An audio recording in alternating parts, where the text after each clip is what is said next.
आज हम अपने नेक्स्ट प्रैक्टिकल एक्सपेरिमेंट नंबर 7 की बात करेंगे। ये हमारा फिजिकल का लास्ट एक्सपेरिमेंट है। इससे पहले हम कंडक्टोमीटर, पोटेंशियोमीटर, पीएच मीटर और पोलैरिमीटर के एक्सपेरिमेंट कर चुके हैं। ये कोई इंस्ट्रूमेंट नहीं है, इसमें हम एक वेइंग बैलेंस यूज करेंगे जो डिफरेंट है। ये है हमारा लास्ट मेथड। ठीक है, पहले देखते हैं इसका एम क्या है। Our aim is to determine the molecular weight of given non volatile solute by Rast method. ठीक है, यहाँ जो हम मेथड यूज कर रहे हैं उस टेक्निक का नाम है रास्ट मेथड। इससे हम निकालते हैं depression in freezing point.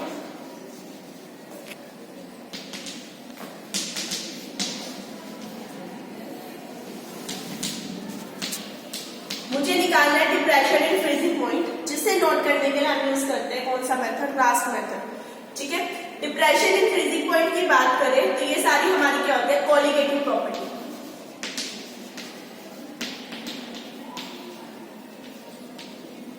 Colligative property वो प्रॉपर्टी होती है जो अमाउंट पे डिपेंड करते हैं, अमाउंट ऑफ सॉल्यूट। वो प्रॉपर्टी जो अमाउंट ऑफ सॉल्यूट पे डिपेंड करते हैं उन्हें हम बोलते हैं कोलिगेटिव प्रॉपर्टी। हमारे पास टोटल 4 कोलिगेटिव प्रॉपर्टी होती है। ठीक है, lowering of vapour pressure, second is osmotic pressure, third is elevation in boiling point and fourth is depression in freezing point. यहाँ हम अपनी fourth colligative property depression in freezing point की बात करें। ठीक है, तो कई बार वाइवा में भी आपसे पूछ लेते हैं व्हाट इज कोलिगेटिव प्रॉपर्टी। तो कोलिगेटिव प्रॉपर्टी वो प्रॉपर्टी होती है जो अमाउंट पे डिपेंड करती है। किसके अमाउंट पे, सॉल्यूट पे। एक मिक्सचर में एक सॉल्वेंट होता है, एक सॉल्यूट होता है। जो सॉल्यूट के अमाउंट पे डिपेंड करेगी वो क्या होती है, हमारी कोलिगेटिव प्रॉपर्टी। 4 कोलिगेटिव प्रॉपर्टी होती है, lowering of vapour pressure, osmotic pressure, elevation in boiling point and depression in freezing point. तो जिस लास्ट मेथड को हम यूज करेंगे वो निकालता है डिप्रेशन इन फ्रीजिंग पॉइंट। अब डिप्रेशन इन फ्रीजिंग पॉइंट की बात करें तो यहाँ टर्म आती है फ्रीजिंग पॉइंट। फ्रीजिंग पॉइंट क्या होता है, फ्रीजिंग पॉइंट वो पॉइंट होता है जिस पॉइंट पर सॉलिड और लिक्विड कोएग्जिस्ट करे। ठीक है, वो टेम्परेचर जिस टेम्परेचर पे सॉलिड और लिक्विड क्या हो, कोएग्जिस्ट हो, उसे हम क्या बोलते हैं, उसका फ्रीजिंग पॉइंट। ठीक है, अब मुझे क्या बात करनी है, डिप्रेशन। डिप्रेशन मतलब कम होना, लो जाना। तो अब इसमें करेंगे क्या, हम एक लेंगे सॉल्वेंट,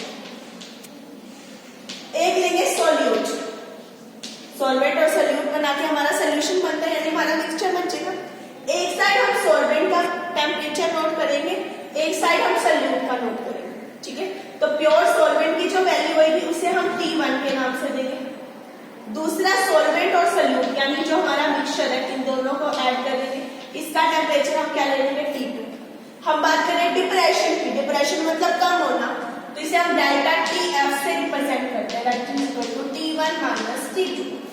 मींस सॉल्वेंट का ज्यादा होगा, जब उसमें सॉल्यूट डाल दिया उसकी वैल्यू क्या हो जाएगी, कम हो जाएगी। इसका जो डिफरेंस आ जाएगा वो हमारा क्या, डेल्टा TF।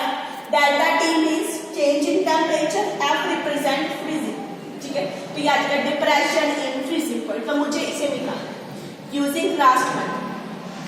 तो ये था इसका बेसिक कि क्या होती है कोलिगेटिव प्रॉपर्टी, क्या है फ्रीजिंग पॉइंट, क्या है depression in freezing point.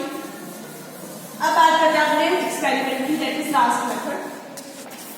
Molecular weight निकालना है किसका, किसी भी सॉल्यूट का। मैंने अभी कहा ना कोलिगेटिव प्रॉपर्टी है तो अमाउंट ऑफ सॉल्यूट पे डिपेंड करती है। तो मुझे इस मॉलिक्यूलर वेट यानी m को फाइंड आउट करना है, जो भी सॉल्यूट मुझे दिया गया है। अपरेटस चाहिए, थर्मामीटर, बिकॉज टेम्परेचर नोट करना है। कैपिलरी, सॉलिड्स है तो किसी ना किसी कैपिलरी में डाल के टेम्परेचर नोट करोगे। थिन वॉल ग्लास ट्यूब, एक ग्लास ट्यूब हम लेंगे जिसमें हम अपना एक्सपेरिमेंट करेंगे, और स्पैचुला जिसकी हेल्प से हम अपना सॉलिड डालेंगे। केमिकल्स क्या चाहिए, एक सॉल्वेंट चाहिए, एक चाहिए सॉल्यूट। तो केमिकल हमारा है सॉल्वेंट। मैंने अभी कहा ना एक सॉल्वेंट होगा, एक सॉल्यूट होगा, तो ये मेरा सॉल्वेंट है केमिकल, ये मेरा क्या है, सॉल्यूट। अब सॉल्वेंट क्या होता है, सॉल्वेंट वो जिसका अमाउंट क्या ज्यादा है, सॉल्यूट को जिसका अमाउंट हो कम। अब आप कहोगे कि सॉल्वेंट तो वो चीज होती है जो लिक्विड होती है, वाटर को हम सॉल्वेंट लेते हैं, अमोनिया को सॉल्वेंट लेते हैं, या दोनों सॉलिड फॉर्म में। पर जिसका अमाउंट ज्यादा है वो सॉल्वेंट है, जिसका अमाउंट कम है वो हमारा क्या, सॉल्यूट। ठीक है, अमाउंट ज्यादा मीन्स इसकी वैल्यू हम लेंगे 20 मिलीग्राम, इसकी वैल्यू लेंगे हम इससे 10 टाइम ज्यादा यानी 200 मिलीग्राम, उसके 10 टाइम ज्यादा। अगर आप 10 मिलीग्राम लेते हो तो ये 100 ले लो। ठीक है, हम अपने एक्सपेरिमेंट में 20 और 200 लेते हैं। 20 मिलीग्राम हमारा क्या होगा सॉल्वेंट सल्यूट और 200 मिलीग्राम हमारा क्या हो जाएगा सॉल्वेंट। सॉल्वेंट हमारा कैम्फर होगा। अभी रीजन बताऊंगी कि कैम्फर क्यों यूज किया। सल्यूट में आप नैप्थलीन ले सकते हो या फिर नैप्थलीन के एसिटाइलाइड ये मिल सकता है आपको एक्सपेरिमेंट करने के लिए। ठीक है, तो मुझे यहाँ पर नैप्थलीन को यूज करना है। मुझे इसका मॉलिक्यूलर वेट फाइंड आउट करना है। ठीक है, यही हमारा रखा है determine the molecular weight of solute. ये मेरा सल्यूट है यानी मुझे नैप्थलीन का मॉलिक्यूलर वेट क्या करना है फाइंड आउट करना है। क्लियर हो गया। हमें क्या क्या चाहिए, हमें एक सॉल्वेंट चाहिए और एक सल्यूट चाहिए। सॉल्वेंट है कैम्फर, सल्यूट है हमारा नैप्थलीन। ठीक है, अब आते हैं अपने फॉर्मूले पे। अभी रीजन बताऊंगी कैम्फर क्यों यूज किया और उसके साथ नैप्थलीन ही क्यों यूज किया। मुझे यूज निकालना है molecular weight that is m which is equal to 1000 into kf into w dash into delta tf into w। अब देखो m तो क्या मॉलिक्यूलर वेट जो मुझे फाइंड आउट करना है। मुझे m यानी कि मॉलिक्यूलर वेट को फाइंड आउट करना है which is equal to 1000 into kf। kf है हमारा मोलर डिप्रेशन कांस्टेंट।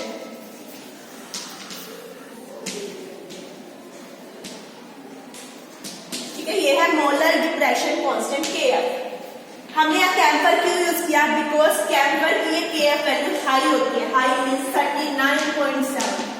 वाटर की ये वैल्यू 1.86 होती है, इसीलिए इसे यहाँ यूज नहीं करते, बहुत लो है। कैम्फर को यूज करने का रीजन है क्योंकि कैम्फर की मोलर डिप्रेशन कांस्टेंट वैल्यू क्या होती है, बहुत ज्यादा हाई। ये वाइवा में भी कई बार आपसे पूछा जाता है कि कैम्फर ही क्यों यूज किया, बिकॉज इसकी मोलर डिप्रेशन कांस्टेंट वैल्यू क्या है, बहुत हाई 39.7। और नैप्थलीन ही क्यों यूज किया, बिकॉज वो कैम्फर में क्या है सॉल्युबल।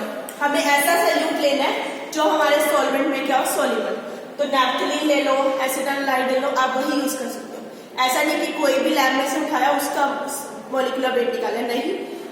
जो इस सल्यूट में थोड़े हद तक सॉल्युबल होंगे आपने उसी को यूज करना है। नैप्थलीन सॉल्युबल था इसलिए मैंने नैप्थलीन यूज किया। एसिटाइलाइड सॉल्युबल है, आप वो यूज कर सकते हैं। ठीक है, एक है W डैश और एक है W, तो मैंने नीचे भी निकाला। W डैश क्या है मेरा कंपाउंड यानी कि नैप्थलीन का जो वेट है वो मैंने कितना लेना है 20 मिलीग्राम और ये मेरा कितना आएगा 200 मिलीग्राम। ठीक है, और डेल्टा TF तो मैंने अभी बताया T1 माइनस T2 वो ले। क्लियर, ये था मेरा फॉर्मूला। अब करना है एक्सपेरिमेंट। अब आगे इसके प्रोसीजर पे, फिर उसी के साथ साथ ऑब्जर्वेशन की बात करेंगे। मुझे जनरली वेट तो बताइए ना 20 और डेल्टा TF मुझे निकालना है और KF की वैल्यू मैंने बताया 39.7। 1000 पुट करना, सिर्फ एक ही चीज निकालनी। अब इसे निकालने के लिए क्या करेंगे, सबसे पहले बात करते हैं कैम्फर की। कैम्फर हमारे पास जो लैब में आता है हमें पता है वो प्योर फॉर्म में नहीं होता, इम्प्योर होता है। सबसे पहले कैम्फर की क्या करेंगे सब्लिमेशन। सब्लिमेशन एक्सपेरिमेंट आपने फर्स्ट ईयर में किया था, जिसमें आप क्या करोगे 2 ग्राम कैम्फर लोगे, चाइना डिश में डालोगे और उसके ऊपर एक फनल को इन्वर्ट करके रखोगे। ठीक है, फनल के माउथ को यहाँ से बंद कर दोगे with the help of water. ये मेरी फनल है चाइना डिश में।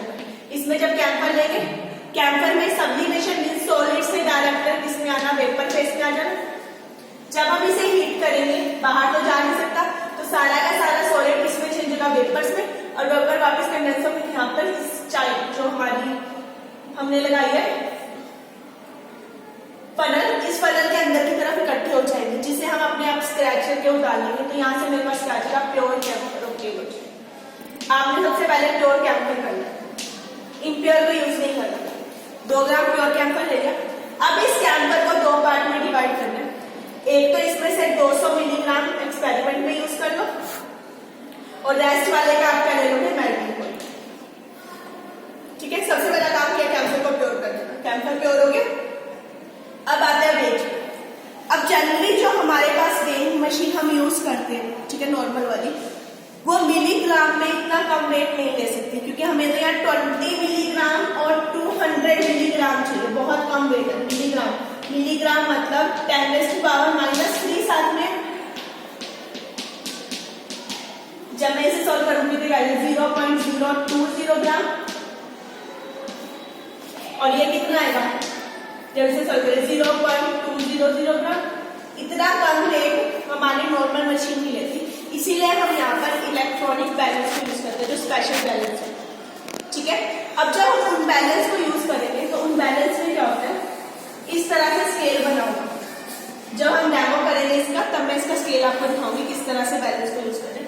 उसमें इस तरह का स्केल होता है, इसमें हम पॉइंट मानते हैं, ये 1 लिखा होता है, इसमें 10, इसमें 100, ठीक है। ये उससे नीचे की डिजिट है।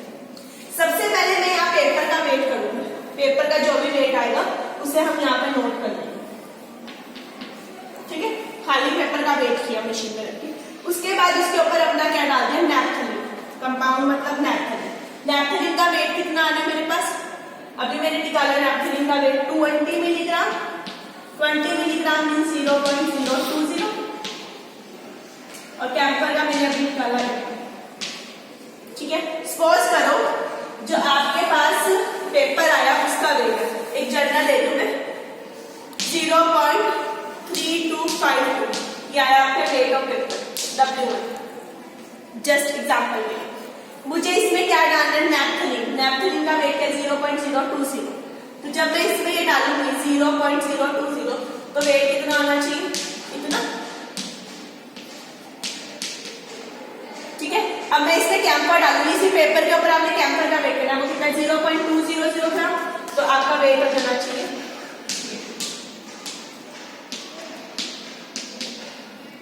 पहले हम क्या करते हैं, हमें पता नहीं होता कि वेट कितना आना है, हम उसे वेट करते हैं, ठीक है।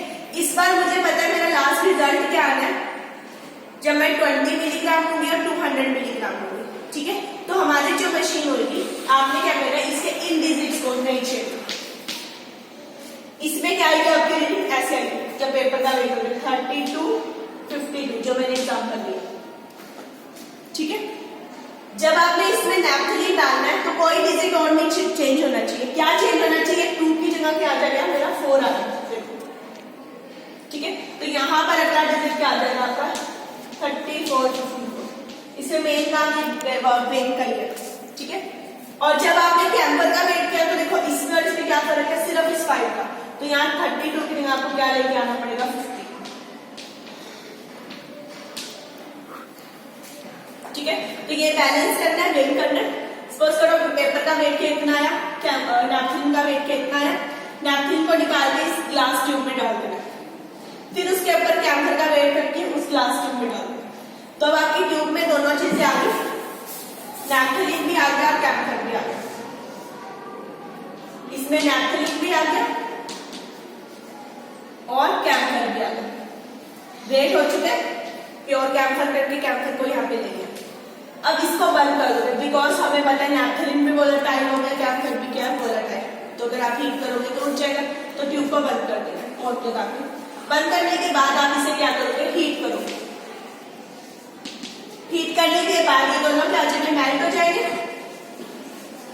फिर आप इसे क्या करोगे, ठंडा करोगे, टैप के नीचे हल्का सा ठंडा कर दो, तो ये फिर क्या हो जाएगा, कूल करने पे सॉलिडिफाई।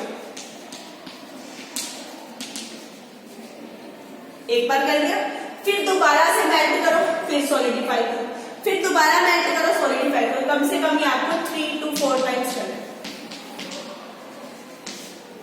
इससे क्या होगा, 3-4 बार करने पे आपका ये जो मिक्सचर है, इसके अंदर नैपथिन और कैम्फर अच्छे से क्या हो जाएगा, मिक्स हो जाएंगे। आपके पास एक यूनिफॉर्म मिक्सचर ऑब्टेन हो जाएगा। आपने दोनों चीजें इस ट्यूब में डाली, अभी ऊपर कैम्फर है, नीचे नैपथिन है, हीट किया, मेल्ट हो गए, फिर solidify, melt solidify, melt solidify, कम से कम 3-4 बार, 4-5 बार भी कर सकते हो। करने के बाद जो लास्ट में आपके पास होगा उसे आप निकालोगे, उस मिक्सचर का आपने क्या करना है, मेल्टिंग,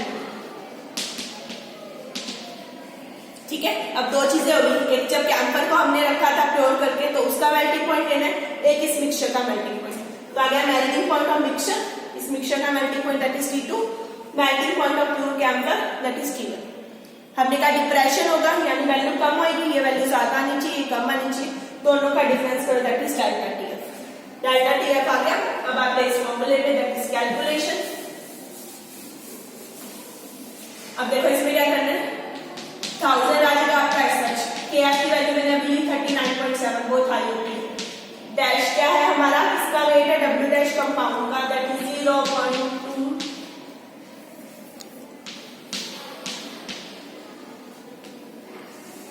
नीचे क्या डेल्टा TF, ये आपने फाइंड आउट करना है, और W की वैल्यू है 0.200।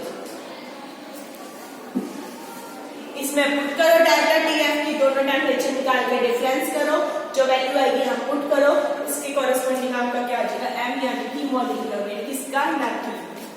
अब नैप्थेलिन का स्ट्रक्चर आपको पता है मॉलिक्यूलर वेट कितना आने वाला है, उससे आपको अपना आंसर पता लग जाएगा, ठीक है। तो अब नैप्थेलिन का मॉलिक्यूलर वेट जनरली 128 के राउंड होता है, उसकी वैल्यू अगर आपके एम की वैल्यू इसके राउंड आ रहे हैं तो आपका प्रैक्टिकल सही है, और अगर नहीं आई इसका मतलब आपने यहाँ पर मिक्सचर अच्छा नहीं बनाया, उसका मेल्टिंग पॉइंट सही नहीं आया, तो आप इसे तब क्या करोगे, रिपीट करोगे, ठीक है। तो ये हमारा फिजिकल का लास्ट एक्सपेरिमेंट था, दैट इज लास्ट मेथड, जिसमें हमने कोई इंस्ट्रूमेंट नहीं यूज किया बल्कि एक बैलेंस को यूज करेंगे, इलेक्ट्रॉनिक बैलेंस को, ठीक है, जिसकी हेल्प से हम वेट लेंगे। बिकॉज हमारा वेट बहुत कम है, 20 मिलीग्राम और 200 मिलीग्राम, जो बहुत थोड़ा सा अमाउंट है, ठीक है, पिंच भर अमाउंट है, इसलिए इसने हमने स्पेशल बैलेंस पे नोट डाउन करेंगे।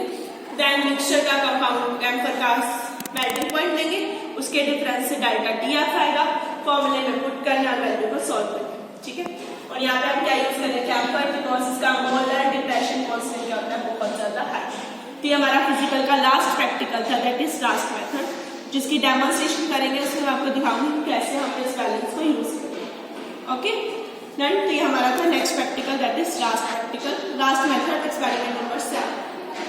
Thank you everyone.